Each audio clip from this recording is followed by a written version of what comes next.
Ao longo do mês de maio, vamos fazer uma viagem pela vida de Maria, a menina que se tornou mulher e que teve o privilégio de ser escolhida e abençoada por Deus para ser a mãe de Jesus. O exemplo de fé, humildade, obediência, perseverança e ousadia. Creio que estes episódios vão mexer com a tua vida, assim como já têm mexido com a minha, e que nos vão fazer entender que fazemos parte de um plano maior, o plano de Deus para a humanidade, o Deus que escolheu pessoas para se revelar e para se relacionar.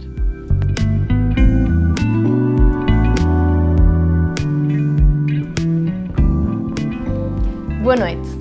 Bem-vindos ao segundo episódio das Noites de Ensino, em que estamos a explorar a vida de Maria, mãe de Jesus, a conhecê-la melhor e a perceber de que forma ela fez parte do plano de Deus para a humanidade. E como pode ela ser uma inspiração ainda hoje para a nossa vida, para que possamos também nós ser parte de um plano maior. O plano de Deus, que não se cinge somente a nós, mas é para que Ele seja revelado em todos e a todos. Registra tudo e guarda aquilo que Deus te vai fazer realçar. Tenha plena convicção de que Deus quer falar contigo hoje.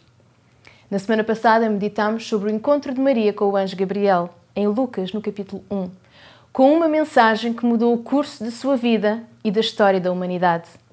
Eu te saúdo, ó escolhida de Deus. O Senhor está contigo. Não tenhas medo, pois foste abençoada por Deus. Ficarás grávida e terás um filho, a quem vais pôr o nome de Jesus. Ele será grande e será chamado o Filho do Deus Altíssimo. O Senhor Deus lhe dará o trono do seu antepassado Davi. Governará para sempre os descendentes de Jacó e o seu reinado não terá fim. Vimos como ela respondeu com obediência e humildade a este enorme desafio.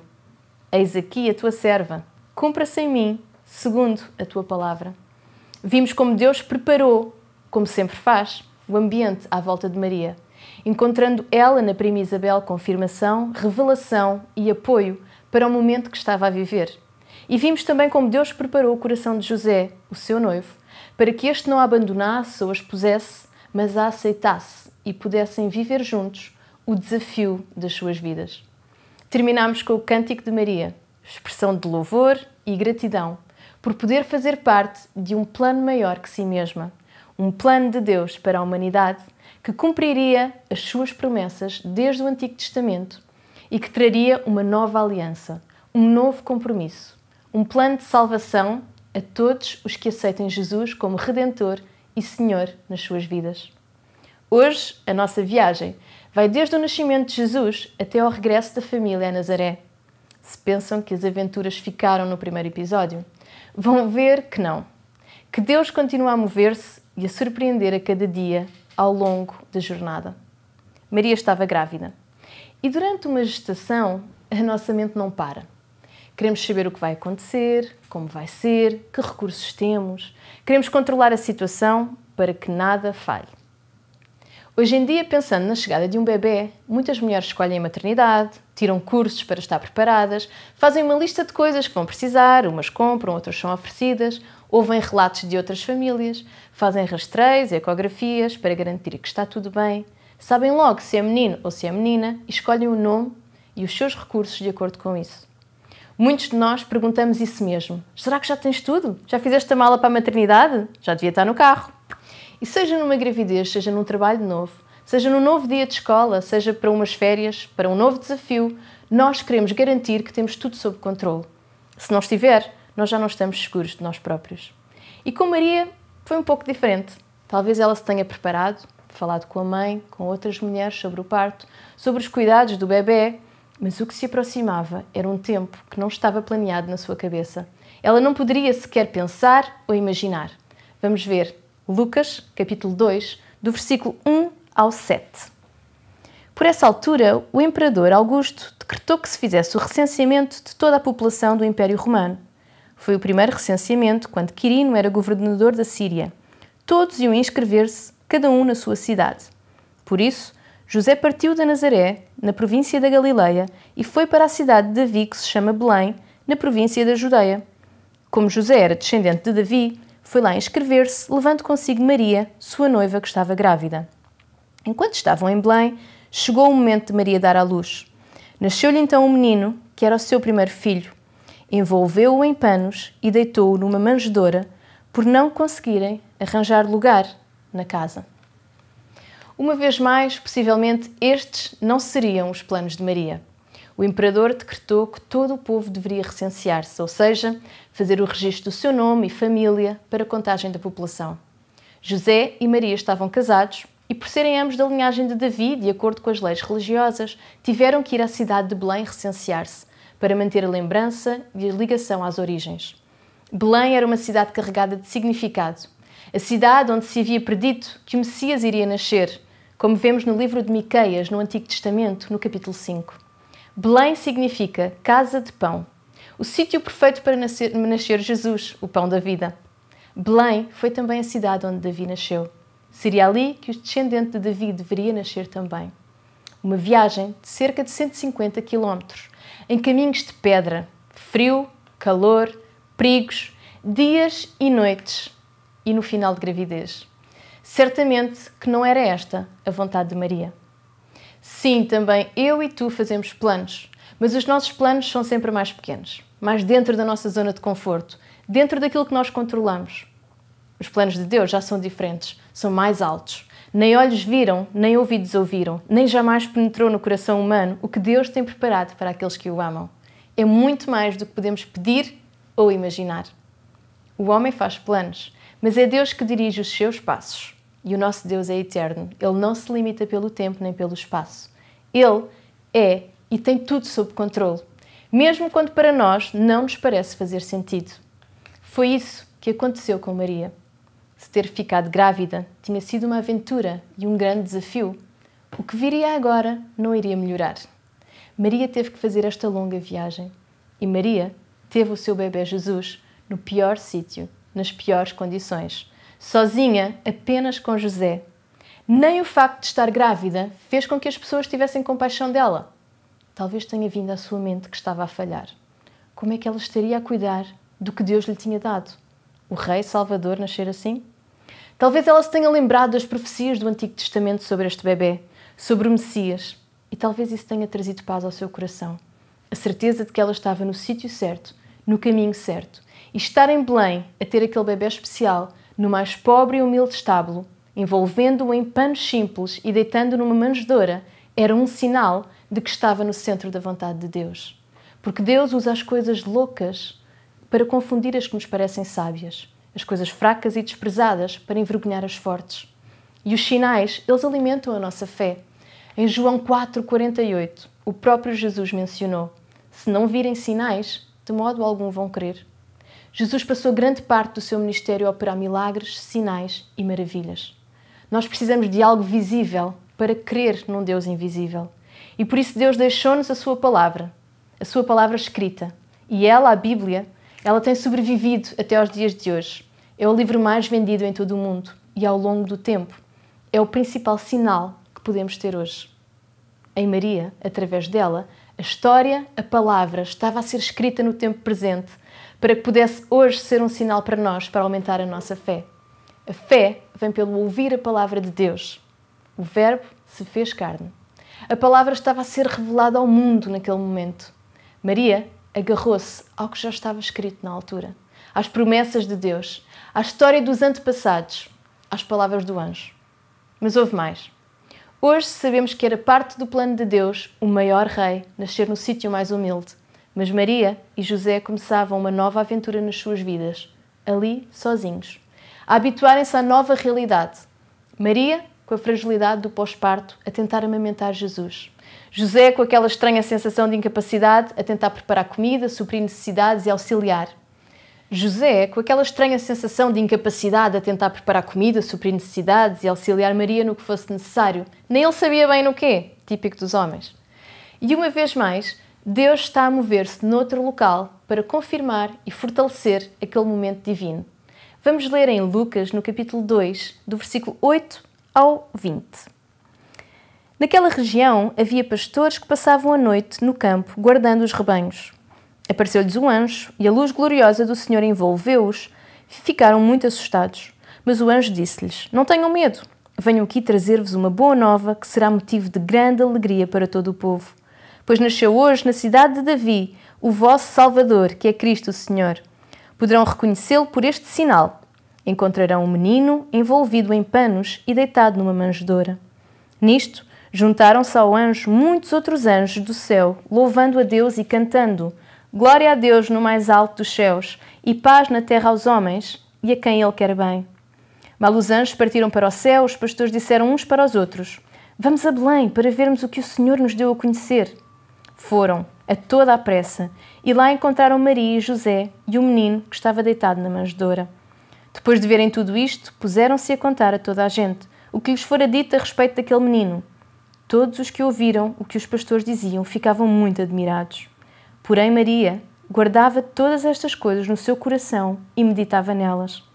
Os pastores foram-se embora e pelo caminho cantavam louvores a Deus por tudo o que tinham ouvido e visto, exatamente como lhes fora anunciado. Então, naquela noite, ainda com as emoções à flor da pele, Maria e José recebem uma visita. Pastores tinham recebido uma boa nova. Poderão reconhecê-lo por este sinal. Encontrarão um menino envolvido em panos deitados na manjedoura. Os pastores foram comprovar aquela notícia e encheram-se de alegria. Assim como Maria tinha sido cheia de alegria e louvor com a revelação de Isabel a respeito do bebê que tinha sido gerado no seu ventre, assim os sinais trazem alegria ao nosso coração. Alegria que não podemos nem conseguimos conter. Os pastores foram logo a correr contar a toda a gente. Então os sinais, eles comprovam a palavra. Os sinais enchem-nos de louvor ao nosso Deus. Os sinais aumentam a fé dos outros à nossa volta. Todos os que ouviam o que os pastores contavam ficavam admirados. Os sinais devem fazer-nos meditar em busca do propósito final. Maria guardava todas estas coisas no seu coração e meditava nelas. Lucas 2,19 diz-nos isso. Então estes sinais, eles eram marcos no seu caminho, mas ainda não eram o fim. Eram como que bandeiras que sinalizavam a rota certa. Vamos ler agora Lucas, no capítulo 2, do versículo 21 ao 40. Quando o menino tinha 8 dias, circuncidaram-no e puseram-lhe então o nome de Jesus, tal como o anjo indicara antes de ele ser concebido. Chegado o tempo da cerimónia da sua purificação, conforme a lei de Moisés, levaram o menino ao templo de Jerusalém para o apresentarem ao Senhor. É que na lei de Deus está escrito: se o primeiro filho que nascer for menino, deverá ser consagrado ao Senhor. José e Maria ofereceram também um sacrifício, como manda a lei, um par de rolas ou 2 pombinhos. Ora, vivia nessa altura em Jerusalém um homem chamado Simeão. Era justo e muito piedoso e esperava a consolação de Israel. O Espírito Santo estava com ele e tinha-lhe assegurado de que não havia de morrer sem ver o Messias enviado por Deus. Simeão foi ao templo guiado pelo Espírito Santo. E quando os pais do menino Jesus o iam apresentar para cumprir o que a lei mandava a respeito dele, Simeão tomou-o nos braços, deu graças a Deus e disse: Agora, Senhor, já podes deixar partir em paz o teu servo, conforme a tua palavra. Já vi com os meus olhos a tua salvação, que preparaste para todos os povos, luz de revelação para os pagãos e glória para Israel, teu povo. Tanto o pai como a mãe de Jesus estavam admirados com o que dizia dele. Simeão abençoou-os e disse a Maria, sua mãe: Este menino é para muitos em Israel motivo de ruína ou salvação. Ele é sinal de divisão entre os homens, para revelar os pensamentos escondidos de muitos. Uma grande dor, como um golpe de espada, trespassará a tua alma. Ora, vivia também em Jerusalém uma profetisa chamada Ana, filha de Fanuel, da tribo de Asser. Já tinha 84 anos de idade e tinha-lhe morrido o marido, ao fim de 7 anos de casada. Depois, continuou sempre viúva e não saía do templo onde adorava a Deus de dia e de noite, com jejuns e orações. Ana apareceu naquele momento e começou também a louvar a Deus, e falava do menino a todos os que esperavam que Deus salvasse Jerusalém. Depois de terem cumprido tudo o que a lei de Deus manda fazer, José e Maria voltaram com Jesus para a sua terra, Nazaré da Galileia. O menino crescia e tornava-se mais forte e cheio de sabedoria, e a graça de Deus estava com ele. Podemos ler aqui, neste capítulo de Lucas, a continuação desta história. Aqui vemos que Maria e José seguem na sua obediência a Deus e conforme mandavam os rituais da lei judaica da época, ao 8º dia após o nascimento do bebê, fizeram-lhe o ritual da circuncisão. A circuncisão é a remoção do prepúcio do pênis humano e era um sinal da aliança entre Deus e os descendentes de Abrão. Da mesma forma que Deus nos envia sinais que nos orientam e confirmam a sua vontade, a obediência, a nossa obediência, é também um sinal da nossa parte a Deus. Um sinal do nosso louvor, da nossa devoção, da nossa honra e do nosso amor. Então a circuncisão é um sinal de obediência que temos a Deus e um sinal de pertença e fé para que as pessoas possam perceber a quem nós pertencemos e em quem nós queremos. Com o cristianismo, nós vemos que a circuncisão deixa de ser obrigatória, quando Paulo falava da circuncisão do coração, em Romanos 2. Pois o maior sinal da aliança de Deus com Abrão passou a ser Jesus. Jesus é o sinal. E ao recebermos Jesus na nossa vida, o maior sinal da aliança com Deus são as nossas práticas, fruto de um novo nascimento, uma vida transformada em Cristo. Então, além deste ritual, passados 40 dias do nascimento, Maria e José fizeram outro ritual, o ritual da purificação do parto e a consagração do bebê. A lei dizia que o primeiro filho, se fosse menino, deveria ser consagrado a Deus. Então, no templo, em Jerusalém, mais uma viagem de Belém a Jerusalém, esta mais pequena, de cerca de 10 km, surgem novos sinais para Maria, mas também para outros à sua volta. Aqui vemos uma vez mais este plano maior de um Deus que se move em todos. O mundo não parou para este momento de Maria. Deus continuava a relacionar-se e a revelar-se ao seu povo. Simeão e Ana receberam um sinal de Deus, o maior sinal. Eles viram e reconheceram Jesus. Simeão foi guiado pelo Espírito Santo ao templo e tinha tido a promessa de que não morreria sem antes ver o Messias com os seus próprios olhos. E Ana, cheia de revelação, começou a louvar a Deus e a falar a respeito do menino a todos.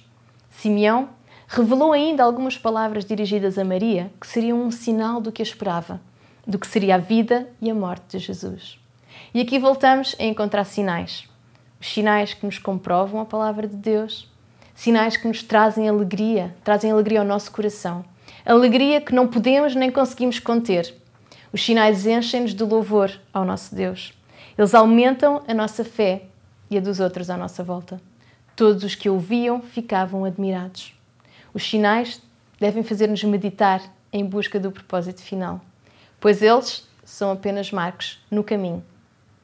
Então o livro de Lucas, que temos seguido, conta-nos esta parte da história. Mas em Mateus, nós podemos ver que aconteceram algumas coisas aqui antes da família voltar para Nazaré. Fala-nos de 2 outros acontecimentos. Vamos ler no capítulo 2 de Mateus. Jesus nasceu em Belém, na região da Judeia, e no tempo do rei Herodes. Depois do seu nascimento, chegaram os sábios do Oriente a Jerusalém e perguntaram: "Onde está o rei dos judeus que acaba de nascer? É que nós vimos a sua estrela no Oriente e viemos adorá-lo." Quando ouviu isto, o rei Herodes ficou muito perturbado, e com ele a população de Jerusalém. Mandou reunir todos os chefes dos sacerdotes, mais os doutores da lei, e perguntou-lhes onde haveria de nascer o Messias. Responderam: "Em Belém da Judeia, conforme o que o profeta escreveu. Tu, Belém, terra de Judá, não és de modo nenhum a menor entre as terras principais da Judeia, porque de ti é que há de vir um chefe que será o pastor do meu povo de Israel." Então Herodes chamou à parte os sábios e perguntou-lhes quando é que exatamente a estrela lhes tinha aparecido. Depois mandou-os a Belém com esta recomendação: "Vão, informam-se cuidadosamente acerca do menino e quando o encontrarem, venham-me dizer, para eu ir também adorá-lo." Depois de ouvirem o rei, os sábios partiram. Nisto repararam que a estrela que tinham observado ao oriente ia adiante deles, até que parou por cima do lugar onde se encontrava o menino. Ao verem a estrela, sentiram uma alegria enorme. Quando entraram na casa, viram o menino com Maria, sua mãe, e inclinaram-se para o adorar. Depois abriram os cofres e fizeram-lhes as suas ofertas de ouro, incenso e mirra. Então Deus avisou-os por meio de um sonho para não voltarem a encontrar-se com Herodes. E eles partiram para a sua terra por outro caminho. Vamos continuar a ler e vamos ver o que é que aconteceu à família de Jesus. Depois de se terem ido embora, um anjo do Senhor apareceu a José num sonho e disse-lhe: Levanta-te, toma o menino, mais a sua mãe, e foge com eles para o Egito. Deixa-te lá estar até que eu te diga, porque Herodes vai procurar a criança para a matar. José levantou-se, tomou o menino com a sua mãe e pôs-se a caminho de noite para o Egito. Ficou lá até à morte de Herodes. Assim se cumpriu o que o Senhor tinha dito pelo profeta: chamei do Egito o meu filho. Quando Herodes percebeu que os sábios o tinham enganado, ficou furioso e mandou matar em Belém e nos arredores todos os meninos de 2 anos para baixo, conforme o tempo que ele tinha apurado pelas palavras dos sábios. Foi assim que se cumpriu o que o profeta Jeremias tinha dito. Em Ramá se ouviu um grito, choro amargo e imensa dor. É Raquel a chorar os filhos e não quer ser consolada, porque eles já não existem. Depois da morte de Herodes, um anjo do Senhor apareceu em sonhos a José no Egito e disse-lhe: levanta-te, toma o menino e sua mãe e volta para a terra de Israel, porque já morreram aqueles que procuravam tirar a vida ao menino. José levantou-se, tomou o menino com a sua mãe e voltou para a terra de Israel. Mas quando soube que Arquelau reinava na Judeia em lugar de seu pai Herodes, teve medo de ir para lá.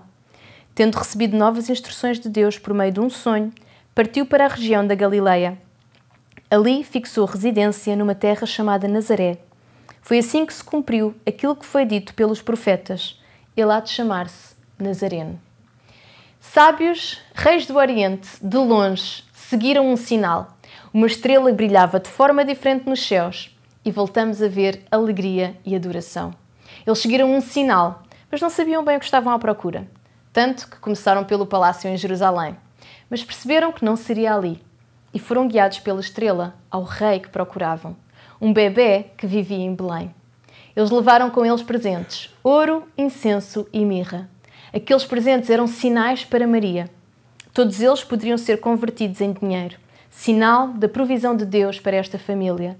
Mas eram também sinais que testificavam a identidade deste bebê. O ouro é sinal de realeza e sabedoria, assumindo Jesus como rei.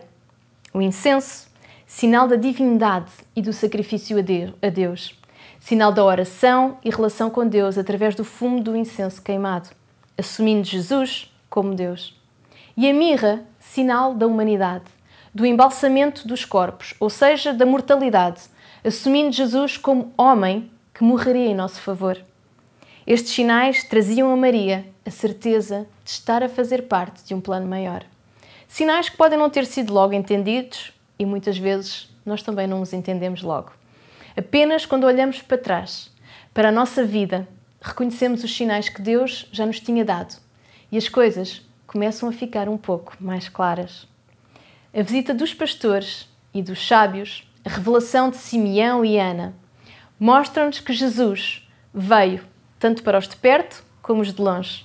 Veio para os pobres e humildes, mas também para os ricos e sábios. Jesus veio para homens e mulheres sem distinção. Veio para judeus e gentios, incluindo os árabes do Oriente.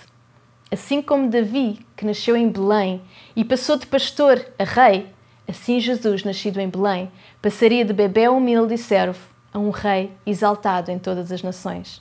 A palavra de Deus é mesmo espetacular. E o rei Herodes tinha pedido aos sábios para voltarem e lhe dizerem onde estava esse rei dos judeus que acabava de nascer. Mas quando os reis magos reconheceram Jesus como Senhor e o aceitaram nas suas vidas, passaram a ser guiados por Deus e desviaram-se do caminho de Herodes, tendo sido avisados por Deus em sonho. E novamente em sonho também foi José avisado dos próximos passos que a sua família teria que dar. Deveriam fugir com Jesus para o Egito. Mais uma viagem desta vez de cerca de 500 quilómetros, para salvar do rei Herodes, que decidiu matar todos os bebés com menos de 2 anos, devido ao alerta dos sábios de que havia nascido um rei, outro rei, que iria colocar o trono de Herodes em causa. Então Deus dirigiu Maria através de sonhos que deu a José, dando direção para ir e quando voltar, e quando voltassem, onde se deveriam fixar. Vemos a obediência de Maria a Deus através da submissão à direção do seu marido José. Esta família vivia com a convicção de ser parte de um plano maior, que era confirmado pelos sinais de Deus e pela sua palavra. Os sinais são uma prova de amor. São intenções postas em ação. É trazer o invisível para o visível. São sinais de Deus para nós, Sinais de nós para Deus e sinais para os outros. Eu nunca mais me esqueço que, num dos períodos mais tristes da minha vida, enquanto eu não conseguia engravidar, cada vez que eu via um arco-íris, e vi muitos nesse período, eu sabia que era Deus a falar comigo. Eu sabia que era Ele a dar-me um sinal para eu perseverar no caminho e de que Ele estaria no controle de tudo. Então, como aqueles pontapés dos bebés que só nós é que sentimos, a relação com Deus é algo que muitas vezes nós não conseguimos explicar aos outros. Porque todos viram arco-íris, mas aqueles eu sabia que eram para mim. Algo dentro de mim, o Espírito Santo em mim, revelava-me que era um sinal de Deus. E um dia, eu nunca tinha visto, mas aconteceu um fenómeno raro. Eu vi um arco-íris duplo, um por cima do outro. E eu guardei aquilo no meu coração. E tempos mais tarde, quando finalmente engravidei, eram 2 bebés. E quando os médicos não me davam certezas e tinham muitas dúvidas se as 2 iriam sobreviver e se iriam ser meninas normais, era aquele sinal daquele arco-íris duplo que eu tinha guardado no meu coração e que me enchia de esperança e de fé de que Deus estava comigo, duplamente. Maria também guardava todas as coisas no seu coração e meditava nelas. Maria guardava as evidências, as provas, os marcos do caminho, as pistas, os mistérios. Maria passou de Nazaré para Belém, andou pelo templo em Jerusalém, foi refugiada para o Egito e depois voltou novamente para Nazaré. Maria carregou no seu ventre o maior sinal para a humanidade. Depois carregou-o ao colo e depois segurou-o pela mão. Algumas perguntas para pensares. Que sinais Deus te tem dado ao longo do teu caminho? Palavras? Ofertas? Bênçãos? Pessoas?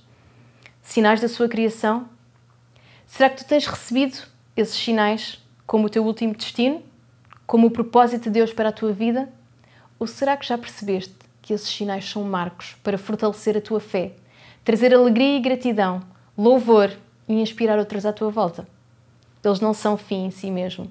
Os pequenos sinais do caminho são parte de um plano maior. Jesus, o maior sinal do amor de Deus pela humanidade. Alegra-te nele. Louva a Deus por ele e partilha-o com os outros à tua volta. Quero trazer à memória aquilo que me dá esperança. Que seja a palavra de Deus, aquilo que Ele já fez e que está a fazer, que encha o teu coração, que ocupa a tua mente, os teus pensamentos. Pensamentos de paz e de bem e de um futuro próspero.